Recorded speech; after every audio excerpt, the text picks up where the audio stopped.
दिल्ली की मुख्यमंत्री रेखा गुप्ता ने हाल ही में एक जोरदार संबोधन में आम आदमी पार्टी आप पर तीखा हमला बोला, जिसमें उन्होंने दिल्ली परिवहन निगम डीटीसी को कथित रूप से गड्ढे में डालने के लिए आपकी पूर्व सरकार को जिम्मेदार ठहराया।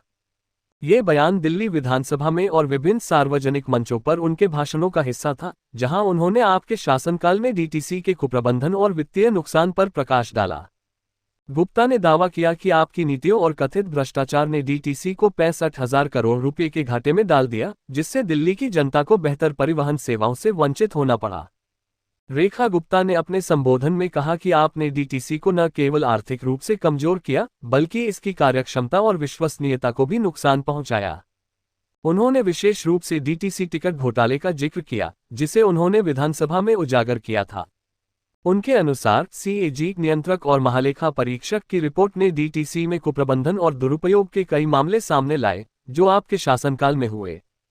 गुप्ता ने आप पर तंज कसते हुए कहा कि उनकी सरकार ने डीटीसी को आय का साधन बनाने के बजाय इसे बर्बाद कर दिया, जिसका खामियाजा दिल्ली की जनता को भुगतना पड़ रहा है। मुख्यमंत्री ने अपनी सरकार के प्रयासों पर भी जोर दिया, जिसमें उन्होंने डीटीसी को पुनर्जनन के लिए कई कदम उठाए। उन्होंने 130 नई बसें और एक नया बस डिपो दिल्ली की जनता को समर्पित करने की बात कही, जिसे उन्होंने आपके कुशासन के जवाब में एक सकारात्मक कदम बताया। गुप्ता ने दावा किया कि उनकी सरकार डीटीसी को फिर से पटरी पर लाने और दिल्लीवासियों को सस्ती, सुरक्षित और विश्वसनीय परिवहन सेवाएं प्रदान करने के लिए प्रतिबद्ध है। आप पर निशाना साधते हुए गुप्ता ने कहा कि पूर्व मुख्यमंत्री अरविंद केजरीवाल के नेतृत्व में आपने केवल चिंगू मिंगू माहौल बनाया और दिल्ली की जनता की समस्याओं को अनदेखा किया। उन्होंने आपकी नीतियों को जनविरोधी करार देते हुए कहा कि उनकी सरकार जनता की समस्याओं का त्वरित समाधान करने के लिए काम कर रही है। हालांकि गुप्ता के इन दावों को लेकर आपने भी पलटवार किया है।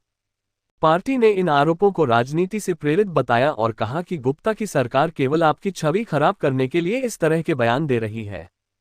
यह विवाद दिल्ली की सियासत में एक नया मोड़ लाया है, जहां बीजेपी और आपके बीच आरोप प्रत्यारोप का दौर जारी है। रेखा गुप्ता का ये संबोधन न केवल डीटीसी के मुद्दे पर केंद्रित था, बल्कि ये दिल्ली में बीजेपी की सरकार के कामकाज और आपके खिलाफ उनकी रणनीति को भी दर्शाता है। इस मुद्दे पर दिल्ली की जनता की राय बंटी हुई है और ये देखना बाकी है कि गुप्ता की यह पहल डीटीसी को वास्तव में नया जीवन दे पाएगी या नहीं।